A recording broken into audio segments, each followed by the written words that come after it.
নিয়মিত রক্ষণাবেক্ষণ না করায় বেশিরভাগ ভবনের লিফটই মারাত্মক নিরাপত্তা ঝুঁকিতে রয়েছে বলে জানিয়েছেন নগর পরিকল্পনাবিদরা।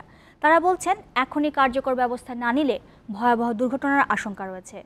এদিকে গৃহায়ন ও গণপূর্ত মন্ত্রী বলছেন, লিফটের দেখভাল ও নিরাপত্তা ভবন মালিকদেরই নিশ্চিত করতে হবে। দেশে দিন দিন বাড়ছে বহুতল ভবনের সংখ্যা। এইসব বহুতল ভবনের বাসা কিংবা বিপণী বিতানে সহজে ওঠানামার জন্য লিফট হয়ে উঠেছে অপরিহার্য। কয়েকদিন আগে রাজধানীর উত্তরার একটি বিপণী বিতানের লিফট ছিঁড়ে 7 জন নিহতের ঘটনার পর এটি এখন মানুষের কাছে আতঙ্কের কারণ হয়ে দাঁড়িয়েছে। একটু ভালো করে দেখে শুনে যাচাই বাছাই করে একটু চলা উচিত।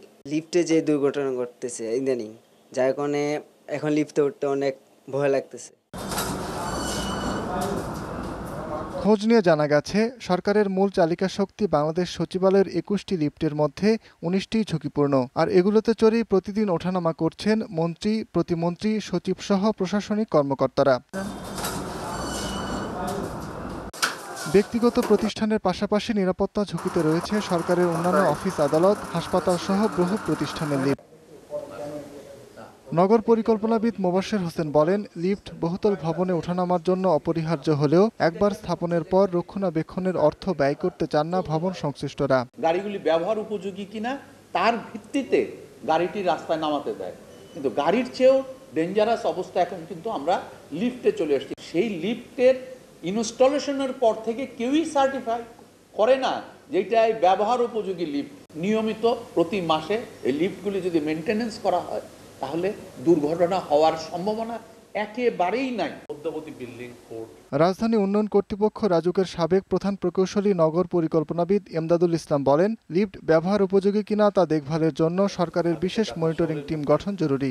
বিল্ডিং এর একেবারে সমস্ত কিছু দেখার জন্য building code authority, enforcement authority সেটা না হওয়া পর্যন্ত এগুলো এই প্রবলেমগুলো চেক দেওয়া খুব টাফ ব্যাপার হবে। যদি এই অথরিটি যদি রেগুলার চেক মনিটর না করা হয় তাহলে আরও এই ধরনের দুর্ঘটনা ঘটার সম্ভাবনা থাকবে। তবে গৃহায়ন ও গণপূর্ত মন্ত্রী ইঞ্জিনিয়ার মোশাররফ হোসেন বলেন, সরকারের একার পক্ষে এত মানুষের লিফটের নজরদারি সম্ভব নয়। লিফট কি লাগাইছে এটার জন্য তো রাজুক গিয়ে পাহারা দেবে না, আপনার গণপূর্ত গিয়ে পাহারা দেবে না। নজরদারি কি করবে? নজরদারি করার জন্য কে সরকারেরই আছে। আপনার তো নিজের প্রয়োজনে, আপনার নিজের বিল্ডিং, আপনার নিজের প্রয়োজনে তো সার্ভিং করতে হবে। নিজেদের নিরাপত্তা নিশ্চিত করতে সবাইকে বিল্ডিং কোড মেনে চলার অনুরোধ জানান গৃহায়ন ও গণপূর্ত মন্ত্রী। মাহমুদুল আরিফিন, দীপ্ত সংবাদ, ঢাকা।